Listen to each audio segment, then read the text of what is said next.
제가 이제 나이를 먹어가면서 하나님 앞에서 큰 영적 갈망 하나가 생겨났는데요. 바로 그것은 내 삶이 하나님께 기쁨이 되는 삶이 되었으면 좋겠다라고 하는 그런 소원, 그런 갈망이 제 속에 있습니다. 오늘 창세기의 말씀에 보았더니 그 하나님을 기쁘시게 하는 삶이 뭐냐? 위대하고 유명하고 큰 목사가 되는 것이 하나님을 기쁘시게 하는 것인가? 그게 아니고 하나님과 동행하는 삶이 하나님을 기쁘시게 하는 것이다, 그렇게 말씀하여 주십니다. 제 속에 그러한 열망이 있고 갈망이 있는데요, 세상이 악하고 또 제 속에 여전히 세속적인 욕망들이 자리 잡고 있기에 날마다 주님과 동행해 가는 것이 결코 쉽지 않다라는 거예요. 그것이 저의 아픔이고 또 고민이고 갈등이기도 합니다. 어느 음식점에서 라면과 참기름이 대판 싸웠습니다. 그런데 누가 잡혀갔느냐? 라면이 잡혀갔습니다. 왜냐하면 참기름이 고소를 했다라는 거예요. 그런데 또 얼마 후에 참기름도 잡혀갔습니다. 라면이 불었다라는 거예요. 그래서 옆에서 구경하던 김밥도 잡혀갔는데 말려들어서 잡혀갔다라는 거예요. 그 소식을 들은 아이스크림이 경찰서로 면회를 가다가 큰 교통사고를 당했습니다. 왜냐? 차가 와가지고.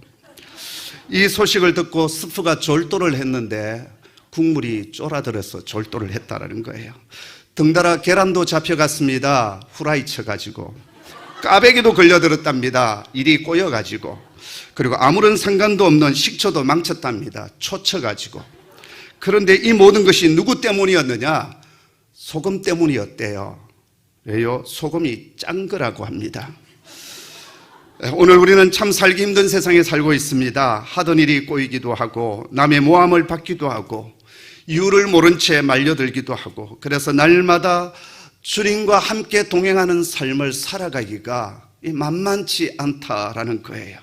자, 그런데 주님은 내가 너와 동행하고 싶다, 그것이 나에게는 가장 큰 기쁨이다, 그렇게 오늘 말씀하여 주십니다. 여러분 아시지 않습니까? 서울에서 부산까지 가장 빨리 가는 방법은 뭐라고요?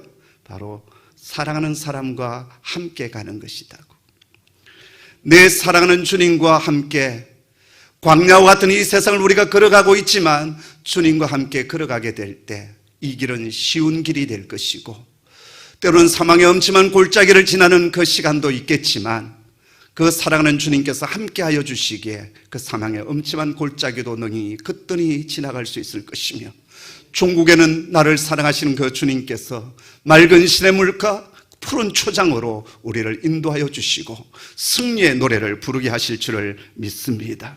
그리고 주님과 동행하는 자에게는 주님께서 분명히 약속하신 그대로 상급이 있고 칭찬이 있고 면류관이 있을 것이라고 약속하여 주십니다. 예수님께서 부활하신 이후에 예루살렘에서 엠마오로 내려가는 두 제자가 있었습니다. 우리 주님께서 부활하셨지만 그 부활의 소식은 들었지만 부활의 주님을 만나 뵙지 못했던 이 두 제자는 슬픔과 탄식 속에 엠마오로 내려가고 있었어요. 근데 주님께서 찾아오시지 않습니까? 그리고 함께 동행하시면서 구약 성경의 말씀을 풀어서 메시아가 다시 부활하게 될 것임을 하나하나 말씀하여 주시고 가르쳐 주십니다. 저녁이 되어서 주님은 더 가시려고 했고 두 사람은 이제 주막에 들어가서 함께 유하자라고 간청을 했습니다. 그리고 이제 저녁에 떡을 떼는 가운데 그들의 눈이 밝아져서 자신들 앞에 서 계시는 바로 그분이 부활의 주님이라는 사실을 알게 됩니다. 그러면서 그들이 서로 이렇게 말을 합니다. 길에서 우리에게 말씀하시고 우리에게 성경을 풀어주실 때 우리의 마음이 뜨겁지 아니하더냐? 우리 인생 가운데 주님께서 동행하여 주시고 동행하신 그 주님께서 우리에게 말씀하여 주실 때 냉랭했던 내 심령이 뜨거워지고 차가웠던 내 마음이 뜨거운 열정으로 일어나게 되고, 그래서 이 엠마오로 내려갔던 두 제자가 슬픔과 탄식 속에 내려갔던 그 길을 다시 재우쳐서 그 밤 예루살렘을 향하여 올라가지 않습니까? 그리고 우리가 부활의 주님을 만났습니다. 부활을 증거하는 제자가 되었습니다. 사는 성도 여러분, 우리 모두는 악한 시대, 힘든 시대에 살아가고 있지만 주님과 함께 날마다 동행하는 은혜가 있기를 주님의 이름으로 축복합니다. 오늘 믿음의 거장 두 번째 시간입니다. 바로 에녹입니다. 여기 300년 동안 주님과 동행하는 삶을 살면서 주님이 기쁨이 되었던 그 한 사람을 오늘 히브리서 저자는 두 번째로 소개하고 있습니다. 우리 5절의 말씀을 같이 한번 읽어볼까요? 함께 읽도록 하겠습니다. 히브리서 말씀입니다. 11장 5절 함께 읽지요. 믿음으로 에녹은 죽음을 보지 않고 옮겨졌으니 하나님이 그를 옮기심으로 다시 보이지 아니하였느니라. 그는 옮겨지기 전에 하나님을 기쁘시게 하는 자라 하는 증거를 받았느니라. 아멘. 오늘 여기 보면 에녹은 죽음을 보지 않고 옮겨졌다라고 했습니다. 여기 옮겨졌다는 말이 3번 등장하고 있는데 창세기 5장 24절에 보면 하나님이 그를 데려가심으로 세상에 있지 아니하였더라라고 했습니다. 여기 데려갔다는 말은 히브리어로 라카흐라고 하는 단어를 쓰고 있는데요, 하나님께서 죽음을 보지 않도록 에녹을 살아있는 채로 천국으로 하나님 나라로 옮겨주셨다, 그런 뜻입니다.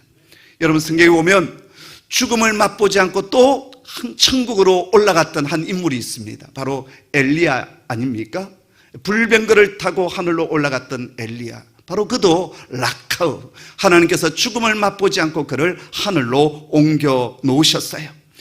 하나님은 에녹을 이 악한 세상에서 영원한 하나님의 나라 천국으로 옮겨 놓으셨는데 그 이유가 어디에 있었느냐? 히브리서에 보았더니 믿음에 있었다, 그렇게 한마디로 정리하고 있습니다.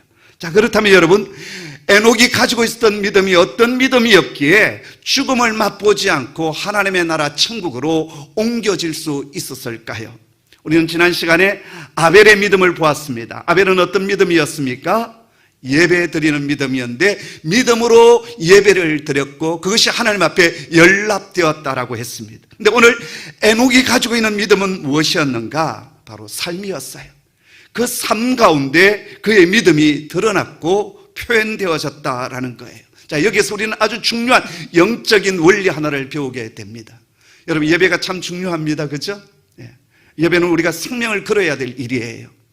앞서 믿음의 선조들은 이 예배를 위하여서 생명을 걸었습니다. 우리 또한 그래야 될 거예요. 그래서 예배가 참 중요합니다. 믿음의 예배가 너무나도 중요해요.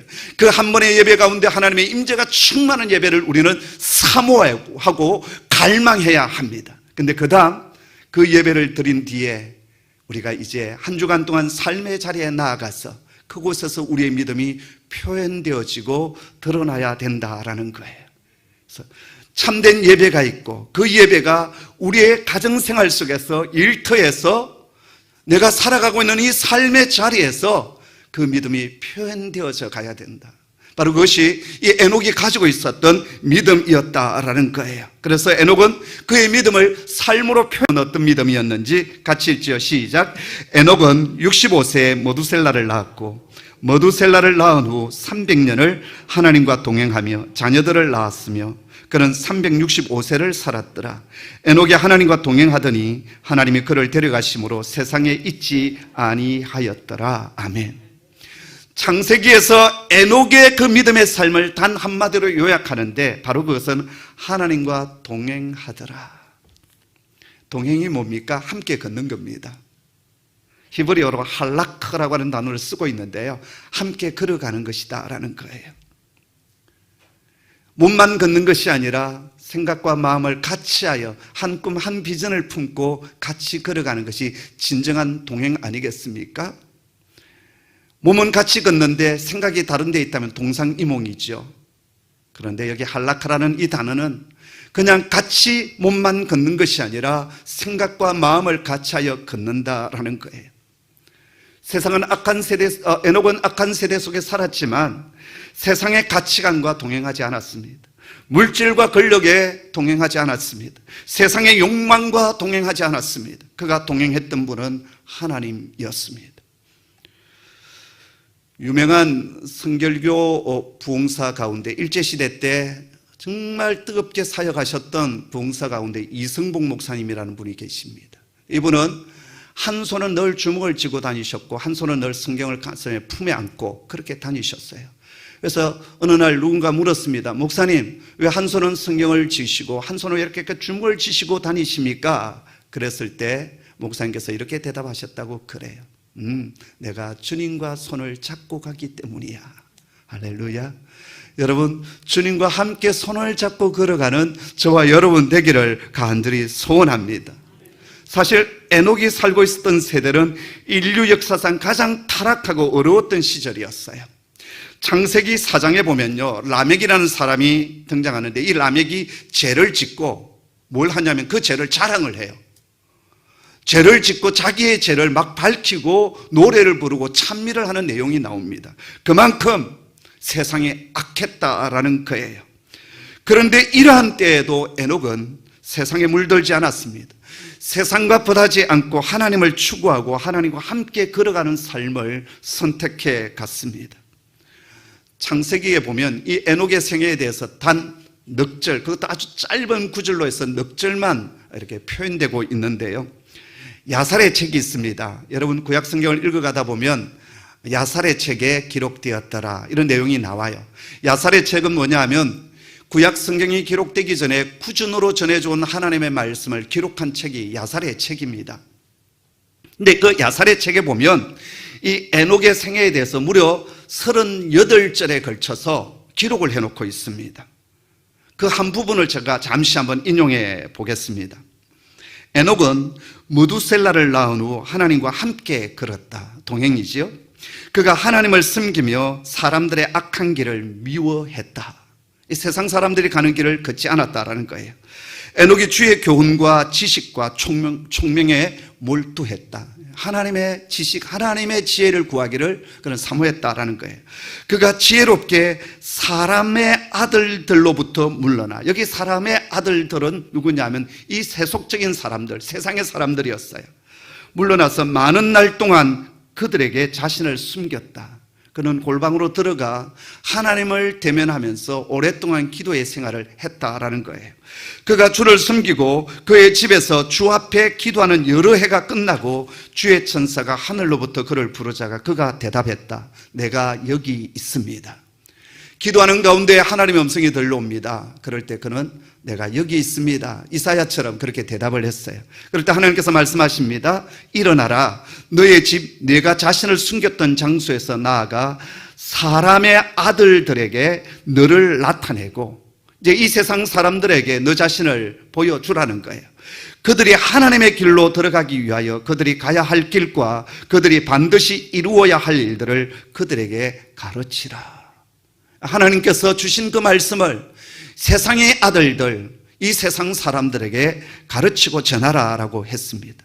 이 야살의 책을 보면 에녹은 기도의 사람이었고 하나님의 말씀을 세상 사람들에게 가르치는 사람이었다, 그렇게 정리해 놓고 있습니다. 그리고 신약 유다서를 보면 에녹은 그 시대의 예언자로서 하나님의 심판을 외치는 자였다라고 기록을 하고 있습니다. 정리하면 에녹은 하나님을 기쁘시게 하는 사람이었는데 구체적으로 하나님과 동행하는 사람이었습니다. 하나님의 뜻을 알고 하나님의 생각에 나의 생각을 맞추고 하나님과 함께 걸어갔습니다.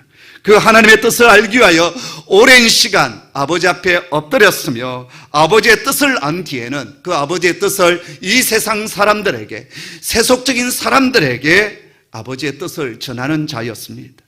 성도 여러분, 오늘 우리도 이 악한 시대에 살아가고 있지만 그 하나님과 동행하는 삶을 추구하고 우리 삶 속에서 이 세상 사람들을 향한 그 하나님의 가르침을 증거하는 참된 믿음의 사람 되기를 간절히 소원합니다.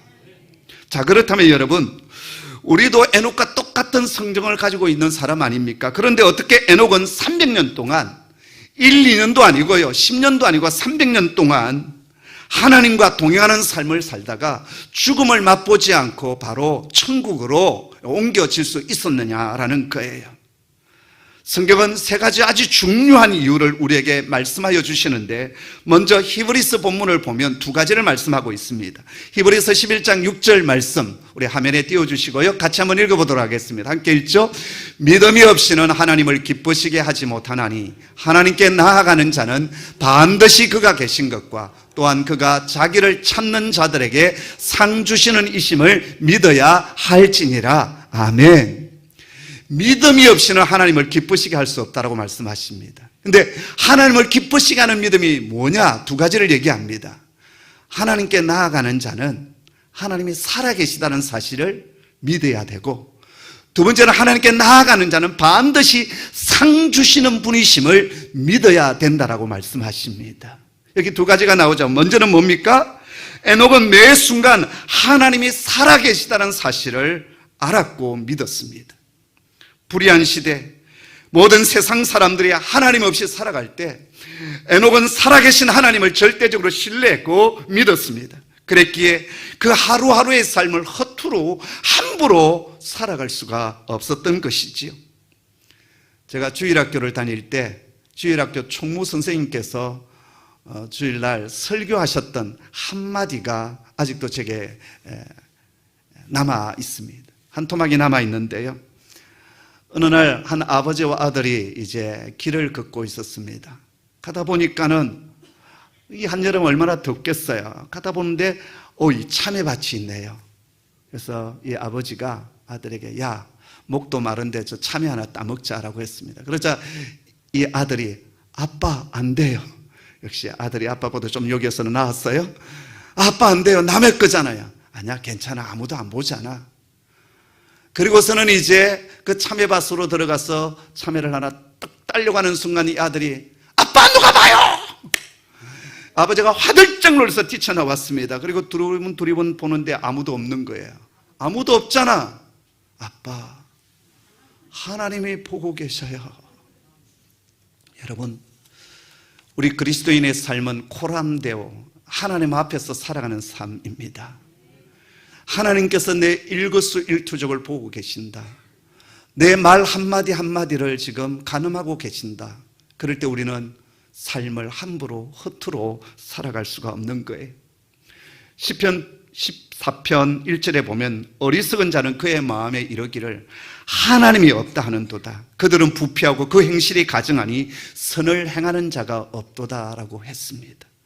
그 마음에 하나님이 없는 사람은 자기 마음대로 살아갑니다. 그러나 하나님의 살아계심을 알게 될 때 삶의 자세는 달라질 수밖에 없습니다. 지난 화요일 장로의 신학대학교 신대원 1학년 강의를 이제 종강을 했습니다. 3년째 강의를 하면서 요즘 젊은 세대 신학생들의 생각과 가치관을 조금이나마 제가 이렇게 엿볼 수가 있었습니다. 질문이라든지 하는 얘기라든지 레포트를 써내는 거라든지. 그러면서 제가 참 안타까웠던 것은 주의 부름을 받아 우리가 주의 종으로 이제 훈련받기 위하여 선지동산에 들어왔다라고 하는 것은 아골골짝 어디든지 가오리다, 그런 마음으로 들어온 것 아니겠습니까? 그런데 다 그런 건 아니지만 요즘 젊은 세대의 신학생들의 사고 속에 뭐가 있냐 하면 마치 근로자의 느낌으로 이 길에 들어섰다라는 거예요. 그래서 우리가 지금 교육전도사로서 교회에서 봉사하고 있는데 페이를 이게 시급제로 쳐주느냐, 아니면 이게 또 최저임금에 맞는 거냐, 뭐 이런 얘기를 서슴지 않고 한다라는 거예요. 그래서 제가 마지막 종강의 시간에 이제 종강하면서 우리 학생들의 마지막 어떤 말을 해줘야 되잖아요. 뭘 할까? 무슨 얘기를 하면서 이 한 학기를 마칠까? 그때 제가 우리는 세상의 평판과 사람의 어떤 평가를 바라보지 아니하고 하나님 앞에서 사역하는 사람이다. 때로는 주님 때문에 또 교회 때문에 오해를 받고 손가락질을 받고 때로는 정말 가슴 아픈 일을 너무나도 많이 겪지만, 그러나 하나님 바라보고 계시고 하나님 알고 계신다면 나머지 모든 것은 된다. 그리고 종국에는 하나님께서 알고 계시기에 채워주신다. 그럼 제가 그런 얘기를 했습니다. 우리는 A가 B에게 하면 B가 A에게 당연히 갚아야 되고 또 뭔가 해줘야 된다라고, 보상을 해야 된다라고 생각을 한다. 그러나 하나님은 B를 통하여서 받지 못하면 C를 통하여서, D를 통하여서, 때로는 F를 통하여서도 하나님께서 공급하여 주시고 채워주시는 하나님이시다. 그렇기 때문에 하나님 앞에서 여러분 사역하십시오. 그 얘기를 했습니다. 사랑하는 성도 여러분, 이 세상을 살아갈 때 때로는 억울한 일이 많이 있지 않습니까? 형제간 속에도, 또 교회 안에서도. 그러나 여러분, 누가 보고 계십니까? 하나님 보고 계십니다.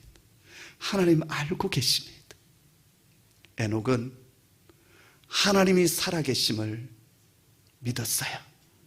그랬기에 힘들고 어려운 세대를 살아갔지만 뚜벅뚜벅 주님과 동행하면서 300년을 살아갈 수가 있었던 것입니다. 여러분, 하나님의 살아계심을 여러분 믿으시기를 바랍니다. 삶의 자리 순간순간마다, 어떤 결정을 할 때마다 사람과의 관계 속에서도 하나님 보고 계신다.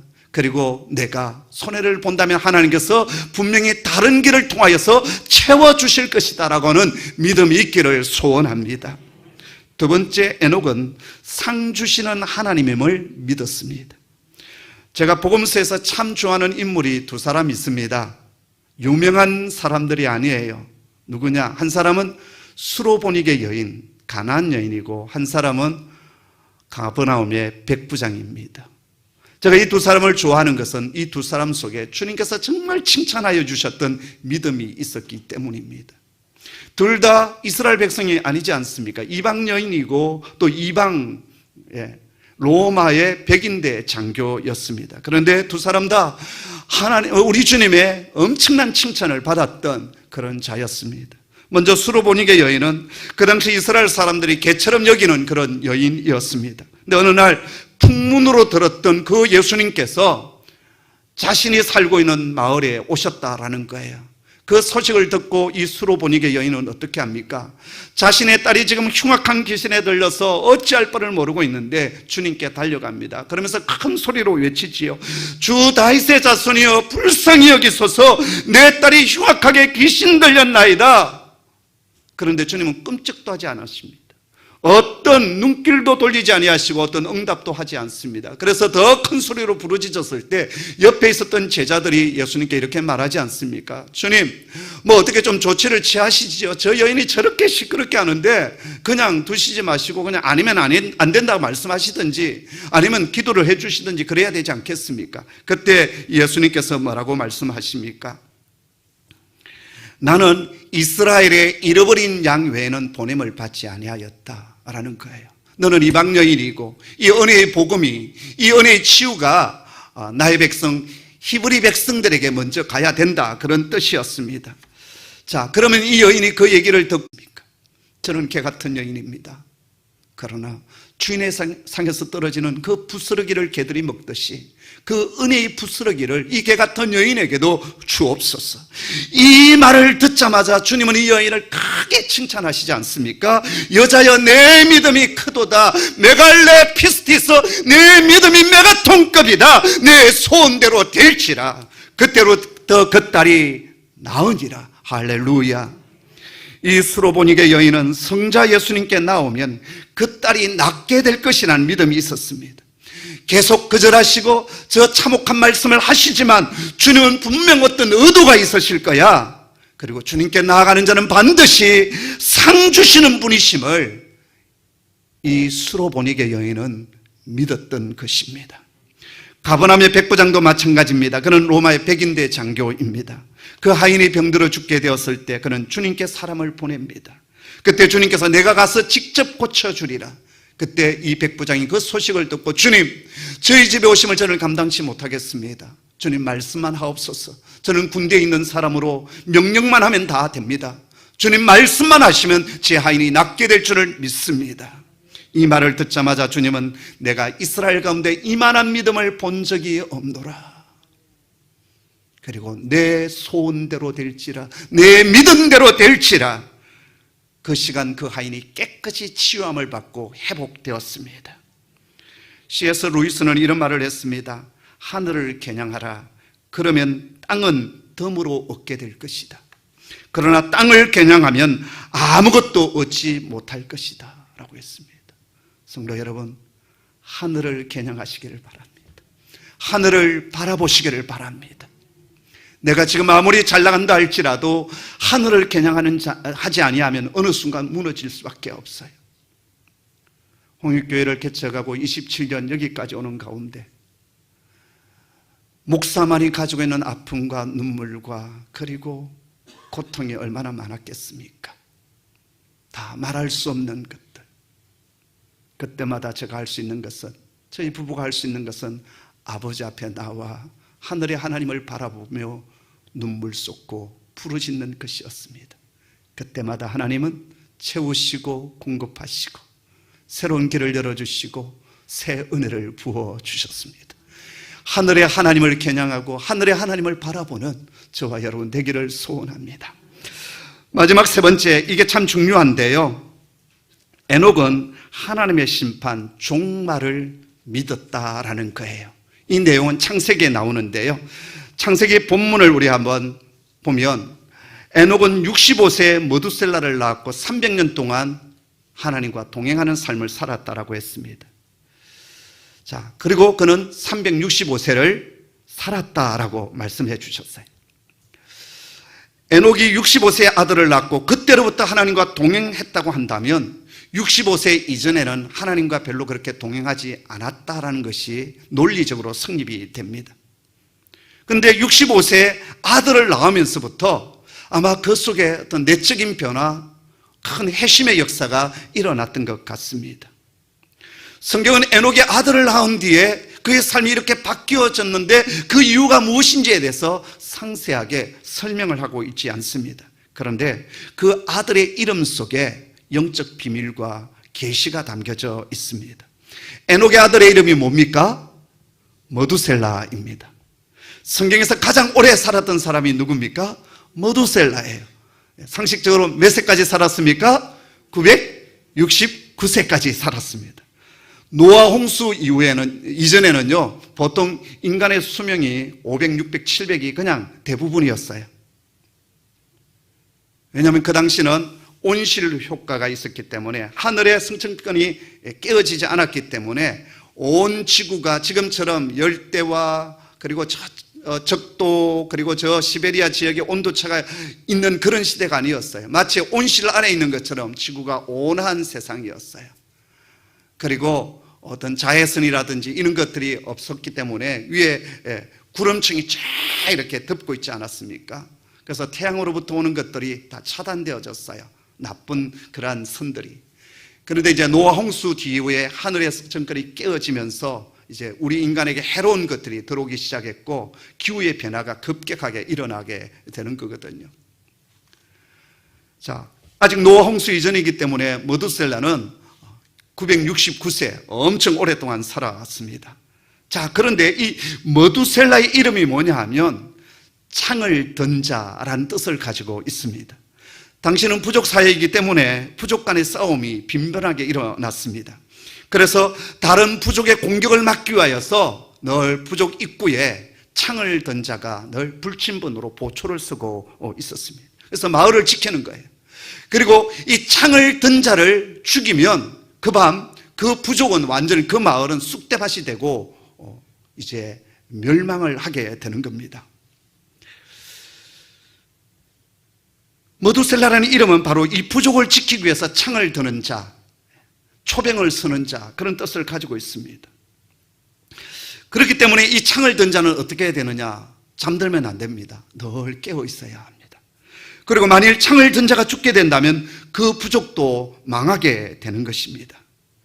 에녹의 아들을 낳았을 무렵에 하나님은 세상 종말에 대한 계시의 말씀을 이 에녹에게 주셨음이 분명합니다. 그래서 아들의 이름을 창을 들고 깨어있는 자라는 뜻으로 머두셀라 그렇게 지었습니다. 뿐만 아니라 이 머두셀라가 죽으면 세상에 종말이 온다는 뜻으로 그 아들의 이름을 머두셀라로 그렇게 불렀습니다. 에녹은 아들을 볼 때마다 하나님의 계시의 말씀을 기억했을 것이고 그 아들의 이름을 부를 때마다 세상 종말에 대한 그 하나님의 심판을 떠올렸을 것입니다. 그랬기에 그는 하루 한시도 그냥 허투루 살아갈 수가 없었습니다. 깨어있을 수밖에 없었고 하나님과 동행하지 아니하면 하루를 살아갈 수가 없었습니다. 참 놀라운 것은요, 성경의 증거입니다. 머두셀라는 187세에 라멕을 낳고 라멕은 182세에 노아를 낳습니다. 노아가 태어났을 때 노아의 할아버지 머두셀라의 나이는 369세였습니다. 그러면 창세기 7장에 나오는 노아와 홍수는 언제 일어났는가? 창세기 7장 11절에 보면요, 노아의 나이 900세가 되던 해에 홍수가 납니다. 그러면 노아 홍수가 터졌을 때 무두셀라의 나이가 어떻게 되냐 하면 바로 600 더하기 369 하면 몇 세가 되죠? 969가 되는 겁니다. 창세기 5장 27절에 이렇게 말씀합니다. 그는 969세를 살고 죽었더라. 이 창을 던 자 무두셀레가 죽게 되자 바로 그 해에 홍수 심판이 이 지상에 임하게 되었다라는 거예요. 그래서 여러분, 노아 방주에는 무두셀라가 없습니다. 정말 놀랍고 무섭지 않습니까? 말씀하시고 계시한 대로 철저히 그 약속을 지키신 하나님, 그리고 그 약속을 믿고 300년을 날마다 종말의 삶을 살아갔던 사람이 바로 에녹이었습니다. 성도 여러분, 오늘 우리가 이렇게 건강한 모습으로 예배드리고 있지만 우리 모두는 언젠가 하나님 앞에 설 날이 올 것입니다. 그러기에 오늘 우리는 하루하루를 함부로 허투루 살아갈 수 없습니다. 그분 앞에 서서 결산하는 날이 분명히 있습니다. 창세기 5장에 보면 아담의 아들 셋부터 에녹 이전까지 몇 세를 살고 죽었더라, 몇 세를 살고 죽었더라는 것이 반복됩니다. 여러분, 사람의 생애가 몇 년을 살고 죽었더라, 그렇게 된다면 얼마나 허무하겠습니까? 그런데 드디어 에녹 때가 되었을 때 하나님과 동행하였더라라는 말이 비로소 나옵니다. 에녹이 무두셀라를 낳은 후 300년을 하나님과 동행하였더라. 그 이전 65년의 생애에 대해서는 하나님은 평가하지 않습니다. 별로 관심이 없습니다. 그런데 하나님과 동행했던 그 300년에 대해서 성경은 하나님은 관심을 가지시고 하나님과 동행하였더라 귀하게 보고 계십니다. 그리고 히브리서 저자는 그것이 하나님께 기쁨이 되는 생애였다, 그렇게 평가하고 있습니다. 성도 여러분, 우리가 오래 사는 것이 축복이, 오래 사는 것만이 축복이 아닙니다. 하나님 앞에서 어떤 삶을 살았느냐, 하나님 앞에서 정말 하나님이 기쁘시게 하는 그 하나님과 동행하는 삶을 살았느냐, 그것만이 하나님 앞에서 카운트되는 시간이다라는 거예요. 성도 여러분, 우리가 이 세상이 참 아름답게 보이고 좋게 보이지만 이 세상은 다 허물어지고 없어질 세상입니다. 우리의 육체도 어느 순간 다 허물어지게 되고 쇠하게 됩니다. 이전에 한번 설교 가운데 제가 그 말씀을 드렸던 것 같은데요, 우리 연세 드신 분은 고은하 권사님을 아실 거예요. 우리 젊은 층들은 고은하 하면 또 젊은 그 탤런트 누구를 생각하는데 원래 원조 고은하 권사님이 계셔요. 이분이 한때는 대단하지 않았습니까? 그런데 어느 날 거실에 앉아서 저게 진열장을 바라보는데 화려했던 시절에 그 탔던 상패라든지 트로피라든지 많은 것들이 쫙 있는데 가까이 가서 보니까 도금 입힌 것들이 다 떨어져 나가고 그 찬란했고 빛이 반짝반짝했던 것들이 다 녹슬어져 있고, 그래서 그 진열장에 있는 트로피들을 싹 치워버렸대. 그리고서 거울을 보았더니 당신의 얼굴이 주글주글 어느덧 할머니로 가고 있었다라는 거예요. 여러분, 우리가 아무리 잡아당겨도, 아무리 펴고 찔러서 부풀게 하여도 결국 우리는 다 쇠하고 흙으로 돌아갈 수밖에 없어요. 어떤 분은 배꼽이 여기까지 올라왔어요. 하도 잡아당겨가지고. 그래도 별 수 없습니다. 나중에 우리는 다 흙으로 왔기에 흙으로 돌아가게 돼요. 그리고 하나님 앞에서 했던 것들, 하나님이 기쁨이 되었던 것들, 하나님과 동행했던 바로 그것만이 하나님 앞에서 카운트 될 것이고, 그리고 그런 자에게 칭찬과 영광과 존귀가 있는 축복이 주어질 것입니다. 사랑하는 홍익의 성도 여러분, 힘든 시대를 살아가고 있지만 그럼에도 하나님과 동행하는 삶을 살기 위하여 몸부림치는 저와 여러분 되기를 주의 이름으로 축복합니다. 기도하겠습니다. 아버지, 힘들고 어려운 시대를 저희가 살아가고 있지만 에녹이 걸어갔던 그 삶을 저희도 함께 추구하고 싶습니다. 때로는 좌절하고 때로는 뒤처지기도 하고 때로는 무너지기도 하지만 주님 옆에 붙어 주님과 함께 발걸음을 맞추고 호흡도 같이 하며 같은 생각, 같은 비전으로 함께 걸어가는 주의 백성 되기를 소원합니다. 주님, 저희 홍익의 온 성도들에게 하나님과 동행하는 축복을 허락하여 주시고, 마지막 날 주 앞에 섰을 때 잘했다 칭찬하여 주시고, 상급 면류관이 있게 하여 주옵소서. 예수님의 이름으로 기도하옵나이다. 아멘.